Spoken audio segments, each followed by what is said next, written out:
In this video, I'll be ranking the loneliest of the 16 personality types, based on how difficult it can be for them to connect with others and how much time they end up spending alone. Let's get into it. And so let's start this ranking list with INFJs. We're going to look at how lonely they are. INFJs definitely can be alone for long periods of time. They are introverted types, of course. They do have that NITI loops they can get stuck in. They can even get stuck in FISI negative loops, bad feelings, feeling bad about themselves. You know, INFJs actually hate loneliness some of the most of all of the introverted types because of introverted sensing demon. This means their own self, their own internal world is pretty negative for INFJs. INFJs are pretty externally motivated, and that keeps them from being alone as much as some of the other introverted personality types. But one thing that can hold INFJs back and make them a little bit more lonely than other types is that they have the burden of initiation, being an NISE user. And what that means is NI users generally are the ones that initiate relationships. They're the one with the initial spark, the desire, the passion, right? So INFJs have high NI, which means types they're compatible with expect them to show desire, to kind of show interest. And because of that, INFJs who don't get over that hump and learn to kind of push themselves out of their comfort zone can spend long periods of time alone. And because of this, it can make them pretty lonely. They can also have a difficult time getting out of that, just like all other introverted types. And so I'm going to say INFJs on that A tier of loneliness, held down from the S tier because they are NF personality types. They're relationship focused. They do want relationships really bad. So they have that relationship focus. They have the fact that they hate being alone. One of the things that can cause them to be lonely is that easy ability to just kind of wait for other people to initiate, wait for other extroverts to come into play, and not really have that energy because INFJs kind of have to be the one to start it all. And then we get into ENFJs. For ENFJs, it's a different story. They're extroverts. They're also, of course, relationship focused, being NF types. They're idealistic, of course. They care about community, relationships, all of that stuff.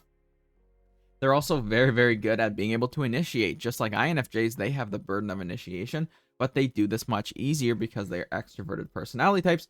I'm going to say in general, ENFJs are very good at surrounding themselves with other people. They're very good at avoiding being lonely for long periods of time. They know how to make friends, how to initiate. They're very social, of course, being a feeling type, being an extroverted feeling type. You're going to move away from being isolated from people compared to some of the other personality types, at least. This doesn't mean ENFJs can't ever spend time alone or enjoy being alone or even, struggle with loneliness. It's simply meaning they can really avoid these situations of being alone kind of through this ranking list. That's what I'm looking at as a criteria. And we have INFPs, of course, an introverted personality type as well, like INFJs, but an INFP's internal world is a little different. While an INFJ's internal world is very analytical, excuse me. It's very focused on, what's the plan? What do I want? What do I think about this? And it can be kind of robotic. INFPs have a bit more of a comfort zone when it comes to their internal world. They don't mind being in their internal world, imagining situations, feeling comfortable, feeling good. And because of that, INFPs can definitely be alone for long periods of time. However, one thing that can make INFPs even more social is that they are, of course, NF types, as I've talked about before, and they enjoy relationships. They enjoy community. They enjoy, being around other people. And so in general, that's going to get them out of their comfort zone a little bit more. But just like INFJs, I would say they can definitely spend long periods of time alone in their comfort zone, getting used to it. For INFPs, one thing that can benefit INFPs as opposed to INFJs is that they don't have the burden of initiation. So as long as they show up and make themselves available with SI, they can have other people start conversations, other people initiate relationships with them, which helps the INFP from being as lonely. They also have that SI ability to really stick around for the people in their life, stay loyal to anyone that they have as friends, even if it's difficult. Whereas INFJs are a bit more willing to remove people from their past life, start fresh, try and kind of keep things fresh and new. But INFPs can kind of stick in that. So I think for INFPs to some degree, that can move them up socially, cause them to be a little less lonely because of that, and because they enjoy their internal world. You could argue that makes them feel less lonely when they're in it. And then we have ENFPs. ENFPs are definitely an interesting one. I would say for ENFPs, of course, extroverted feeling types, extroverted, care about the social world. NF types, relationship focused, of course, gets all of their energy from other people. ENFPs are one of the more introverted of the extroverted personality types, but that focus on people, that focus on relationships, kind of motivating them with the fact that they're an extrovert, is going to make them still a little bit less, spending time alone, a little less motivated to be alone, and a little less stuck in being alone because they do value relationships. They know where their priorities lie, and they have the extroverted energy and the relationship focus to match up. What keeps them a little lower than ENFJs is they have FI and SI in their ego, very feedback functions. They can be very strong. ENFPs can spend lots of time alone in their feedback functions, processing their internal world, which can make them a little more introverted, and they can get a little bit more drained from social situations having that SI in that 4 slot. And then we have INTJs. INTJs, I would say a very similar situation to INFJs. Very similar in a lot of ways. I'll have to think about this one. But for INFJs, same with INTJs. They don't mind being alone. Of course, introverted types, they're afraid of potential rejection, of external failure. Of course, INTJs can be sometimes a little bit afraid of embarrassment. And what that causes is it causes these types to not mind kind of staying in their own world, doing what they want to do, fantasizing. INTJs aren't as relationship focused as INFJs, which can cause them to be lonely as well. And they also have that fear of, the external world guiding their decision making. And they need to make those decisions, those big decisions, to get into relationships because they're NISE users and the burden of initiation is on them. And so that can cause them to be lonely. One thing that maybe helps INTJs from being in the S tier is the fact that they have very high NI.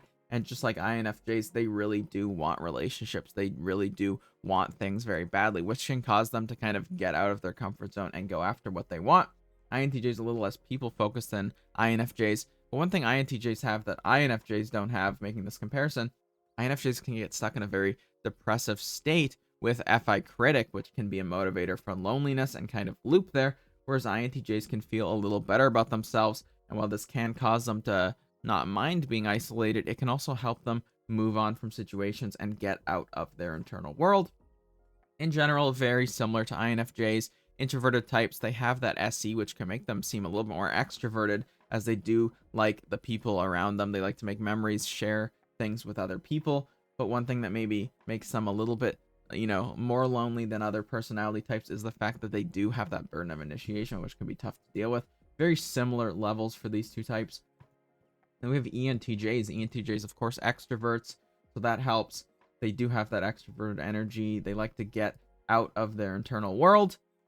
And I would say probably a C tier as well. Like ENFPs, they're very externally focused with that TE, but unlike an ENFJ, they're not people focused necessarily. So they won't always necessarily prioritize their relationships. They won't always value their connections as highly as like an ENFJ would, being more of a feeling focused personality type. And so for that reason, while ENTJs don't necessarily want to be alone, they can definitely have large social circles. They like to share memories, share experiences, connect with other people. It helps them from being alone for long periods of time, but sometimes they can isolate. They can enjoy creating art, doing things on their own, and just not having to deal with people, as they can be annoyed by others.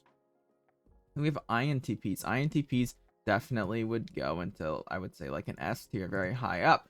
Just like INFJs and INTJs, these introverted, intuitive types can be, stuck in contemplating their ideas, their theories. They can sometimes feel alienated from the sensor world because it's very sent up for sensors, at least right now. That will change, but it's kind of one of those things that can be difficult for them. They have that internal processing world. They can get stuck in their comfort zone. They do have FE aspirational, which causes their kind of internal desire for social relationships, which would help them kind of move down from this list. And one thing that helps is having NESI on one hand means you're not burdened to initiate in social situations, so that's not on you. But on the other hand, something that can make it difficult is if they're stuck in their comfort zone alone for long periods of time, they may not have a desire to get out of it the same way an INJ would. So they might get stuck in their comfort zone and get really comfortable in there and not have a unique desire to push themselves out, some kind of motivation necessarily, whereas INJs do have a little bit motivation. And INTPs can struggle because, of course, they're thinking types. They might not prioritize their relationships at the top of their kind of ideas. They can definitely find themselves lonely for long periods of time. That can be difficult. Then we have ENTPs. Obviously, some of the same things apply for ENTPs, except that they are extroverted personality types, so their extroverted functions are in the optimistic slots, gain some energy. It's a more positive experience for them than being alone. But just like ENFPs, they are, a little bit more introverted for the they're intuitive, so they might feel alienated that way. They have TI parents, so they might be alienated because they're super honest and blunt, and people have a hard time being around them. But ENTP still kind of motivated to be around other people as they are extroverts. So I would say kind of a mix between introvert and extrovert in terms of how they often, spend their energy and spend their time. ENFPs are at least relationship focused, so that maybe takes them a notch above ENTPs, whereas the ENTPs can sometimes get stuck in their career or their work and become just obsessed with that. So then they might not necessarily socialize. So I would say ENTPs can definitely fluctuate between the two. Then we have ISFJs. ISFJs, I would say ISFJs, they're feeling types, so they do care about connection. They do value people a little bit higher than some of the other types, but definitely pretty introverted. SI hero, comfort zone. They can kind of enjoy reveling in that and get stuck in that sometimes without necessarily a unique driver or motivation for relationships. However, that's not entirely the case because SI hero will seek out their experiences. It will seek out a relationship because they're SF types. So sensing, feeling types seek out sensory relationships. That's kind of the connection between S and F. F being the relationships and the emotional connections. S being the sensory seeking behavior. So the sensory seeking feeling kind of combines to make them a little less lonely than some of the peak types. However, generally more on the lonely side for ISFJs. They can get stuck in FI critic just like INFJs and get stuck in depression for long periods of time. They may have a difficult time pushing themselves into social situations constantly because it can be exhausting for them. So while they will prioritize certain sensory relationships, they can sometimes struggle with having tons and tons of connections and upkeeping all of those connections. And that's a little different than an ESFJ. ESFJs have that desire for sensory relationships, but then they're also extroverted, so it's natural. It comes natural to them. And because of that, I would say they're generally pretty good at maintaining social bonds. They're also sensors, so they kind of fit into the social world a little bit easier. They can definitely be good at maintaining social relationships with their friends, family, partners, whatever it may be. Extroverted, so that comes easily as well. So ESFJs, I would say, can do a pretty good job at avoiding being alone for long periods of time, whereas ISFJs, it's definitely a lot harder. Then we have ISTJs, right? So a little bit like ISFJs in that they're sensory seeking, but they're thinking type. So they might sensory seek reading a mystery novel or watching a show a little bit more.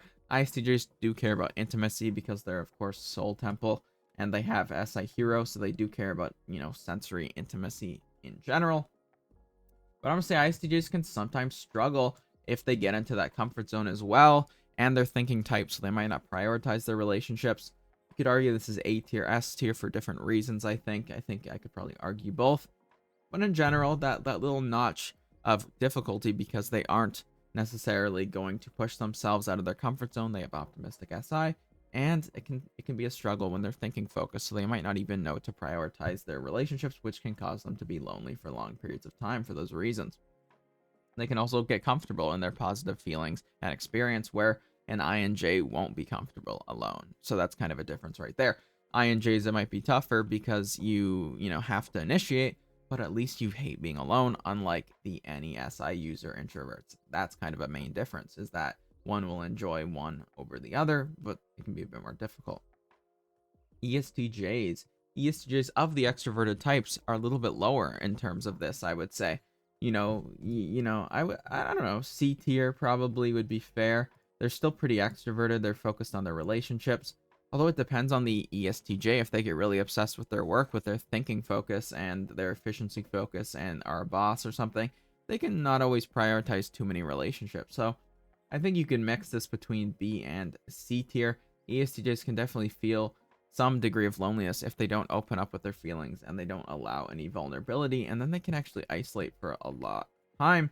So I would say ESTJs can kind of fluctuate between being lonely and having relationships. It really depends on their cognitive focus and their, you'll size that differently, and their disposition.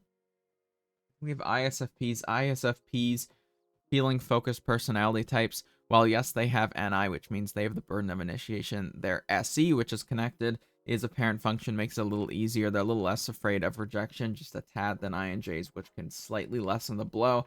They're also feeling heroes, which means their desire for relationships is even stronger. They're also sensors, so their ability to form relationships is a little bit easier than intuitive types, you could argue. So for that reason, I'm going to put that in the B category. They do have that, one of the more extroverted of the introvert types because of their NISE and their feeling focus. So I would say they can definitely be between the two. ESFPs also extroverted feeling personality types, and these are just going to be D tier all day because they are just focused on connection, focused on relationships. They're extroverted, so it comes easy. And for ESFPs, they're also sensors, so that also comes easy. SE hero, wanting their wolf pack, wanting a group, wanting, to share all of their experiences, and the very good ability at being able to form bonds, form relationships, connect to other people. I would say in general, they really do focus. You could argue maybe C tier because they can spend time alone. They do have that FI pessimistic function, which can sometimes isolate itself from people. So I think it could go either way. And we have ISTPs, introverted types, thinking types, FE aspirational, but still low FE. I'm going to say ISTPs can definitely isolate for long periods of time. Unlike INFJs, they're not feeling focused. Unlike INTJs, they don't have as high NI, so their desire for things might be a little lower, which can keep them from pushing themselves out of their comfort zone. Unlike ISFJs, they're not necessarily connection, sensory focused. Their sensory is extroverted sensing. So that would maybe take them a tier down from S tier. I think A tier, S tier. But ISTPs can definitely be alone for long periods of time, get stuck in their world, analyzing things, afraid of social connection with FE in that 4 slot. And so they can definitely be alone for long periods of time, get stuck in a depressive, melancholic state. And then we have ESTPs. ESTPs, SE hero, FE child, of course, very focused on sharing experiences with others, very focused on connecting with other people. One thing that sometimes can cause ESTPs to be a little bit more on the introverted side is, of course, their thinking focused personality types. So sometimes they can have a difficult time prioritizing relationships. They may not care as much. They can definitely be pretty introspective as well with their SI and NI, focusing on their health and needs, or being kind of in their INFJ subconscious and being very introspective philosophically. And for those reasons, ESTPs can sometimes not mind being alone and being a bit more introspective and not always be seeking relationships quite as much as the EF types often do. So yeah, this I say would be my general ranking list. Some of these can always change. Let me know in the comments down below what you guys think, where you would rank them. Let me know. Please like and subscribe as it helps the channel. And I hope you all have a great day.